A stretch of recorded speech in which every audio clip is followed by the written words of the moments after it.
Bienvenidos, esto es Radio Sefarad y estas son las noticias. Empezamos un día más con los titulares de hoy. Los judíos de Madrid exhortan a actuar para detener la masacre de cristianos en Oriente Medio y África. Parlamentarios españoles de izquierda piden al canciller que colabore para la llegada de la flotilla a Gaza. Nuevo misil desde Gaza a la población civil del sur de Israel. Y la respuesta. Egipto prevé excavar una enorme zanja en la frontera con Gaza para evitar los túneles. Estas son las noticias que tenemos preparadas para hoy. En el comentario, Jorge. Hola, Jorge. ¿Qué tal, Jordi? Y luego Raquel viene al estudio para traernos noticias culturales. Pero empezamos aquí en España, en el marco del 50 aniversario de la declaración Nostra Aetate, que supuso un giro crucial en la relación entre la Iglesia Católica y las demás confesiones. La Comunidad Judía de Madrid celebró este miércoles 23 de junio un encuentro para denunciar la persecución que sufren a diario los cristianos en Oriente Medio y en países africanos. El presidente de la Comunidad Judía de Madrid, David Achuel, ha mostrado su orgullo por albergar este encuentro y destacó los valores compartidos, condenando a los gobiernos que amparan a terroristas fanáticos y exigiendo a España y Europa a actuar para detener estos terribles ataques. Por su parte, el arzobispo de Madrid, Monseñor Carlos Osoro, hizo una semblanza de su antecesor en el cargo en Valencia, Marcelino Olaechea, que contribuyó a la salvación de judíos durante la Segunda Guerra Mundial. Hubo oraciones y también testimonios como el del ortodoxo griego de Israel, Gabriel Nadav, y del cristiano católico de origen iraquí, el profesor Raad Salam Naaman, que repasó su trágica experiencia entre musulmanes. Bueno, nosotros hemos puesto hoy el acto en directo, el audio completo de este acto que fue muy interesante más allá de las declaraciones. Y las declaraciones también son interesantes, Jordi, porque justo coincidiendo con este 50 aniversario de Nostra Aetate, se recordó que hubo presiones entonces en el año 65, cuando se firmó esta declaración, que iba a ser una declaración que iba a hablar de derribar las barreras que separaban al mundo judío del mundo cristiano, y se aguó, así se definió ayer en este acto, se aguó la declaración final para hablar de el resto de confesiones, como si hubiera sido una declaración de la Iglesia respecto a todo el mundo y no respecto al mundo judío. Y justamente esto sucede cuando se reúnen para hablar del problema que tiene el cristianismo frente al Islam. Un hecho muy concreto. Bueno, ha sido un acto muy importante, te diría, porque yo no sé, te lo digo sinceramente, si en el mundo cristiano de España ha habido un acto de respaldo a los cristianos de Oriente más importante que este. Y esto lo hemos organizado los judíos, en este caso los judíos de Madrid, que da igual porque es la representación del sentir de todos los judíos del mundo que se identifican con el problema de una minoría, como son los cristianos en el Oriente Medio, que no son una minoría cualquiera, como sucede y sucedía con los judíos que vivían en estos países y que salieron sin nada de lo que tenían en el año 48, 49, 50, tuvieron que salir de esos países cuando se declaró el Estado de Israel porque los echaron.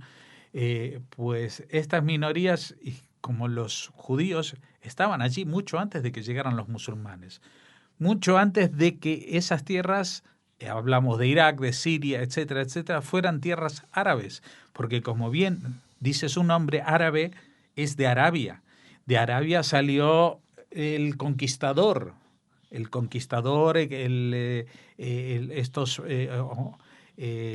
califas que sucedieron a Mahoma para extender la fe islámica por la fuerza allí donde entraron.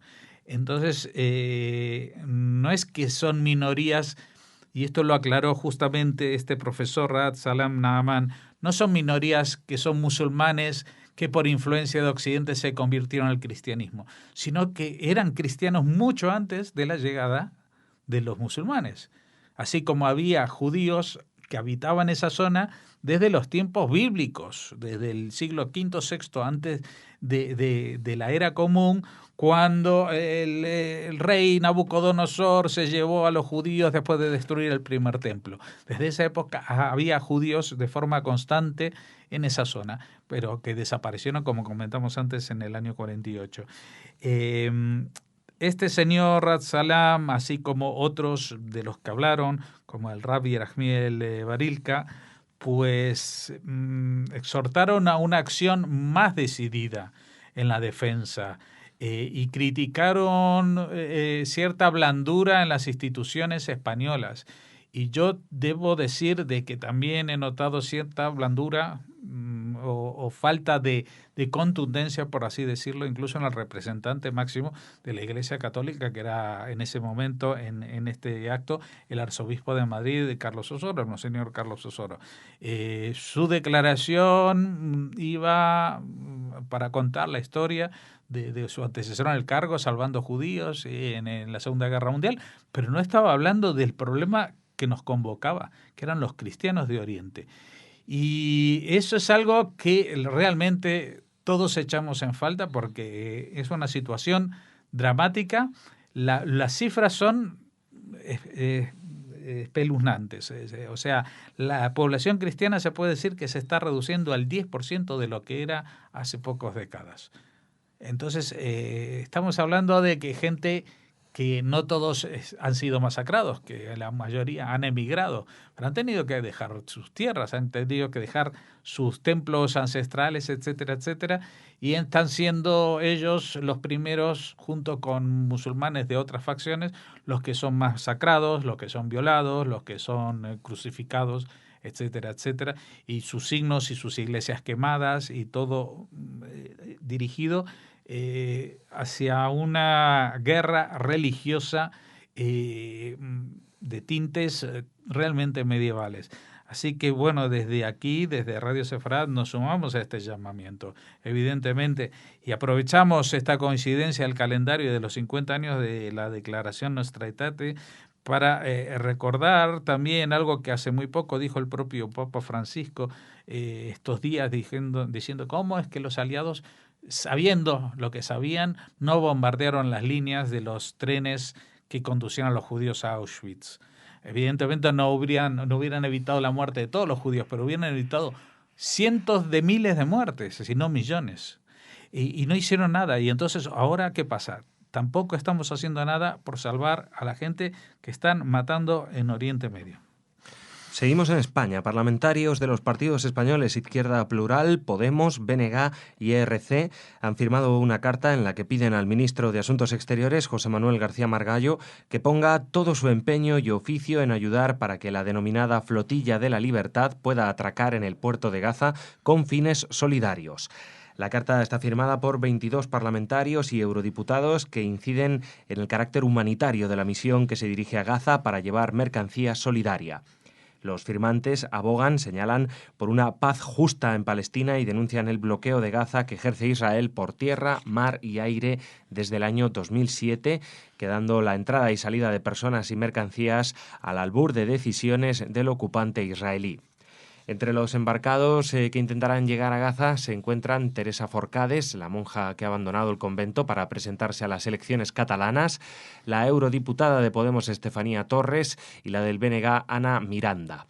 Como en ocasiones anteriores, el Ministerio Español de Asuntos Exteriores y de Cooperación advierte en sus recomendaciones de viaje del peligro de intentar entrar en Gaza por mar y de participar en operaciones que pretendan romper el bloqueo marítimo a la franja. Sí, entre otras cosas, Jordi, porque ya no es una cuestión de salvaguardar su integridad o lo que sea, sino porque romper el bloqueo es un acto ilegal. El bloqueo a que está sometida la Franja de Gaza es un acto legal reconocido por las leyes internacionales. Así que el intento de llegar allí por la fuerza o por la propaganda es un acto ilegal y los que entran de esta manera pues tienen que asumir las consecuencias.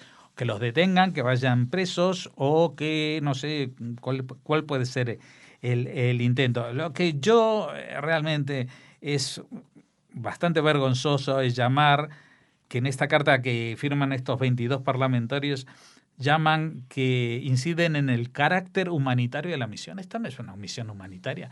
En Gaza no le falta absolutamente nada de lo que están llevando en el barco. Nada de lo que estén llevando en el barco no pueden tenerlo en Gaza. Que quede claro, tienen comida, tienen medicamentos, lo que no tienen son armas y esperemos que la flotilla de la Libertad no esté llevando armas, porque entonces sí que tendríamos un problema. Entonces, están mintiendo, no es una acción de carácter humanitario, es una acción de carácter totalmente político y de un carácter político ilegal según las leyes internacionales, porque atentan contra un bloqueo dictado por una nación independiente como es Israel respecto a una parte que es hostil, una parte que presenta hostilidades y que lanza cohetes. Anoche mismo hubo un cohete desde la Franja de Gaza, así que ojo porque están haciendo también maniobras los de Gaza y Hamás y todo, de disparar también en dirección al mar, no sea cosa que los del barco de la flotilla se piensen que es un cohete israelí, porque estos no atienden a razones y disparan en cualquier dirección y les da igual 30 que 40, o sea que si se van a matar a la gente del barco, incluso van a pensar que es una gran victoria militar. Y fíjate que los firmantes abogan, señalan, por una paz justa en Palestina. No dicen una palabra de Israel. ¿Qué es una paz justa en Palestina? O sea, que desaparezca la palabra Israel del mapa. Porque si no lo mencionan, a ver de qué estamos hablando. Y dice, denuncian el bloqueo de Gaza que ejerce Israel por tierra, mar y aire desde el año 2007. Pues sí, desde el año 2007 Israel no está dentro de la Franja de Gaza. Israel no ocupa la Franja de Gaza. Es más, esta misma semana en el Consejo de Derechos Humanos de Naciones Unidas hubo una declaración respecto a Armenia y Nagorno-Karabaj, unas zonas que estuvieron en guerra en el pasado, y que se sacaron una declaración en la cual le dicen que si no hay fuerzas militares en el terreno, no se pueden considerar tierras ocupadas, a pesar de que puedan ejercer presiones diplomáticas o políticas. Entonces vamos a ver si esto que sirve para Armenia y sirve para Nagorno-Karabaj, otra vez van a hacer un doble rasero, van a decir, no, pero por el caso de Israel sí. Porque Israel, si no está ocupando militarmente, no tiene fuerzas militares, si no tiene delegados políticos, ni ningún tipo de ocupación física en la Franja de Gaza, no está ocupando Gaza. Así que todos los que van a denunciar la ocupación, mejor que se ocupen de sus historias y, por ejemplo, atiendan a los que realmente necesitan de la ayuda humanitaria, que son los cristianos de Oriente Medio, y a los que no van a ir a visitar, porque en cuanto aparezcan por una tierra que no sea judía, pues lo van a sacar de una manera mucho peor de lo que pasó con el Mavi Mármara. Seguimos, vamos a Israel con lo que anticipábamos. En represalia al lanzamiento anoche de un cohete contra Israel desde Gaza, que no causó heridos, el ejército israelí bombardeó esta madrugada un objetivo militar en la franja, también sin provocar víctimas. Un día después del informe de la ONU sobre la operación israelí contra Gaza del pasado verano, señaló el portavoz del ejército israelí, Gaza continúa siendo un caldo de cultivo del terror. Una vez más, civiles israelíes fueron obligados a buscar refugio, huyendo de los ataques incesantes, indiscriminados e intolerables que salen de la franja de Gaza. El proyectil impactó en una zona abierta adyacente a la comunidad de Yad Mordejai. Se trata del cuarto ataque de este tipo en lo que va de mes. Bueno, el cuarto ataque en lo que va de mes sale desde Gaza. ¿Qué quieren que comente? Yo estoy aburrido de mis propios comentarios al respecto. Así que, ¿qué quieren que le diga? Paso a la siguiente noticia. Vamos a Egipto. Egipto prevé excavar una zanja a 2 kilómetros de la frontera de Gaza, con una longitud de 10 kilómetros, un ancho de 10 metros y una profundidad de 20. La zanja contaría con torres de vigilancia en la frontera entre el norte de la península del Sinaí y el territorio palestino que discurre por 14 kilómetros. El plan, propuesto por el Departamento de Proyectos del Ejército y su rama de ingenieros, ha sido analizado en varias reuniones del gobierno egipcio. Hace años, jeques tribales del norte del Sinaí propusieron cavar una fosa y llenarla de agua para destruir e inundar los túneles que son usados no solo para el contrabando, sino también para la entrada de armas y radicales en el Sinaí, donde se han instalado grupos yihadistas que han perpetrado mortíferos atentados contra las fuerzas de seguridad egipcias. Bueno, esto de momento es un plan, todavía no lo han hecho, no sé si tendrán presupuesto, no sé si es la mejor solución contra los túneles y si es una solución realmente segura. Yo lo que estoy segurísimo de que esto lo presenta Netanyahu en la Franja de Gaza y hablan de no sé qué, de hasta crimen ecológico. Por cavar una fosa y destruir la continuidad territorial y que está creando una isla y lo aíslan más y separan físicamente y que esto que lo otro. Bueno, esto lo está haciendo Egipto, nadie va a decir absolutamente nada, incluso si en el foso pues las paredes están llenas de dinamita y van a volarle la cabeza a los que asomen por ahí, aunque sean niños con sus palitas para jugar.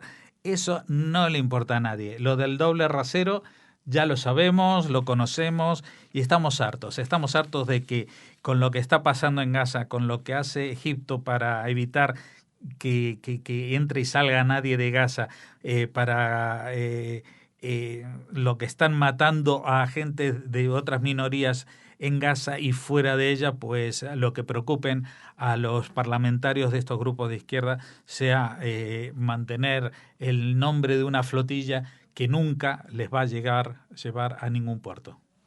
Gracias, Jorge. Mañana te vemos de nuevo. Venga, ahora Raquel con las noticias culturales.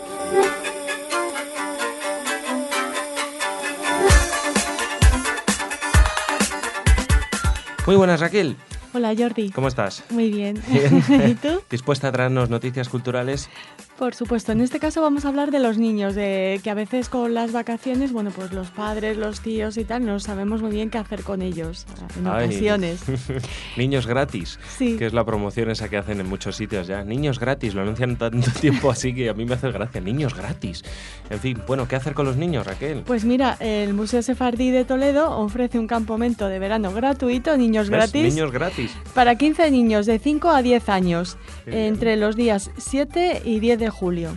Así que si están en Toledo y quieren aproximar a sus niños a la cultura judía, bueno, pues es una muy buena oportunidad. Las actividades se han planteado buscando desarrollar la diversidad cultural y las aportaciones que pueden darse en una ciudad que, como Toledo, bueno, pues es un cruce de caminos, de culturas, de religiones y bueno, en este caso a nosotros nos interesa sobre todo este campamento de verano gratuito en el Museo Sefardí, pero también en Toledo el Museo del Greco se une a estas actividades acogiendo durante la primera quincena del mes de julio otro campamento de verano también gratuito, en este caso del 1 al 3 de julio para 15 niños de entre 5 y 11 años que podrán realizar talleres relacionados con el fuego, la tierra, el agua y el aire. Realizarán piezas en arcilla, trabajarán en el huerto del museo aprendiendo a cultivar y cuidar las plantas, disfrutarán con pompas de jabón y percibirán cómo en los paisajes del Greco de Toledo el aire y el agua están muy presentes, algo que también van a hacer en el Museo Sefardí de Toledo. Bueno, pues muy bien, ahí lo tienen, el Museo Sefardí de Toledo y otras actividades en la zona para los niños. Uh-huh. Y ahora seguimos con un tema que no es estrictamente cultural, pero que sí es de sociedad y que, por supuesto, habla de cultura, porque la eurodiputada Rosa Estaràs ha destacado en una conferencia organizada por el Grupo Popular Europeo en el Parlamento Europeo en Varsovia, ha destacado, decimos, la contribución histórica de la comunidad judía a la cultura y a la ética europeas y además ha hecho un llamamiento para combatir el antisemitismo. Esta parlamentaria balear ha participado en esta conferencia que se celebra en el Museo Polin de Historia de los Judíos en Polonia, en Varsovia, y ha participado concretamente en el panel coordinado por la eurodiputada en el que han participado Michael Borcher, responsable del Departamento de Política de la Fundación Konrad Adenauer en Israel, Sharon Pardo, director del Centro de Estudios Europeos Jan Monnet y Alexander Slomar, de la Fundación Stefan Batory de Varsovia. La eurodiputada ha recalcado, como les decimos, la importancia que la cultura sefardí, tan importante en la historia de España, ha tenido y sigue teniendo. Y como ejemplo de coexistencia entre religiones y culturas, se ha referido a los chuetas mallorquines, que bueno, no sé si es un gran ejemplo de coexistencia después de lo que han sufrido los chuetas, pero bueno, de supervivencia de unos valores y no de la cultura, seguro. Ha mostrado su convencimiento, Rosa Estaràs, de que la sociedad europea actual no es antisemita, pero que sí hay ciertas personas y colectivos que alientan este sentimiento de odio, y pide luchar con fuerza contra esta situación y abogar por la no discriminación, la tolerancia y la libertad. Rosa Estaràs destacó que si Europa quiere seguir siendo un referente a nivel internacional de pluralismo, tolerancia, democracia y dignidad, debe alzar la voz para defender los nobles valores que parten de la cultura y de la ética judías, y actuar también contra quienes los ponen en peligro. Y por eso ha pedido una acción colectiva en la Unión Europea para llevar a cabo un plan de acción que combata la amenaza del antisemitismo y para seguir estrechando los lazos que Europa y la Unión Europea mantienen con el Estado de Israel. Muy bien, palabras muy bonitas, ahora hay que ponerlas en marcha. Así que nada, esperamos acciones concretas. Que aparezca también el Estado de Israel en el discurso de Rosa Estaràs está muy bien. Para la Unión Europea es sorprendente. Hombre, yo también quiero ser optimista como ella y ver que no hay un antisemitismo en Europa. Lo que pasa es que hay partidos políticos en la zona del este de Europa y también incluso en Francia o en Inglaterra que no nos dan la misma visión. Pero bueno, seamos optimistas, pensemos que son solo grupos. Y bueno, voy a ver si entre todos... Grupos y personas, ¿no? Grupos, personas con mucha digamos, trascendencia social, ¿no? Pero bueno, y te lo digo por Francia, por ejemplo, ¿no? Muy cerquita tenemos el Frente Nacional con unas ideas que, bueno, dan miedo, pero bueno, es una tercera fuerza política. Ya. En fin, pero bueno, que sí, que claro que sí, que adelante, vamos entre todos. Para eso está la Unión Europea, los valores judíos forman parte de Europa, totalmente. Por supuestísimo. Bueno, agradecemos a la eurodiputada Rosa Estaràs que haya hecho esta intervención y terminamos la agenda cultural hablándoles de música clásica. El maestro israelí Eliyahu Inbal dirigirá la Orquesta Sinfónica de Radio Televisión Española con Joaquín Achúcarro al piano en el marco del Festival de Música y Danza de Granada. Son, Jordi, dos mitos vivientes del panorama artístico mundial, el pianista bilbaíno y el director israelí, que serán precisamente protagonistas de un concierto que homenajea a la Orquesta Sinfónica de Radio Televisión Española en el 50 aniversario de su fundación. Tienen una larguísima trayectoria, no en vano rondan los dos los 80 años de edad, aún así siguen en activo, y en este caso vamos a poder disfrutar de la Rapsodia de Rachmaninoff en las manos portentosas de Achúcarro y la Titán de Mahler con la batuta maravillosa de Inbal. El concierto será retransmitido por Radio Clásica de Radio Nacional de España, por si quieren estar atentos, y cuenta con el patrocinio de la Fundación Caja Granada. Será el viernes 26 de junio a las 22:30 en el Palacio de Carlos V. ¿Sabes lo que me ha contado hoy Alberto Milkevich desde Brasil? Me ha contado Todavía no me ha dado tiempo a oír la crónica de Alberto Milkevich. No, te ha dado tiempo todavía. Me ha contado que tanto Caetano Veloso como Gilberto Gil, ante las peticiones de boicot de ir a actuar a Israel, han dicho que no, que van a actuar en Israel. Por supuesto, ya nos lo adelantó Alberto, sí. Bueno, pues digamos que se ha hecho oficial, o ha habido unas declaraciones de Caetano Veloso, la verdad, muy acertadas. Yo recomiendo a todos escuchar el espacio desde Brasil, al final Alberto nos habla de ello. Unas palabras muy lúcidas de Caetano Veloso. Te das cuenta de que además de ser un grandísimo músico, también es una persona con mucha sensibilidad y con mucha inteligencia. Tremendo. En fin, ha aludido precisamente a que Israel es la única democracia de la zona y que precisamente ve que la población árabe también está representada en el Parlamento, que bueno, tal vez la democracia no sea un sistema fabuloso, pero es el mejor de los que hay, como dijo aquel, y que donde se quieren cambiar las cosas tiene que ser en las urnas. Así que nada, ideas muy democráticas y muy lúcidas frente a todo este rollo de los boicots, Raquel. Sí.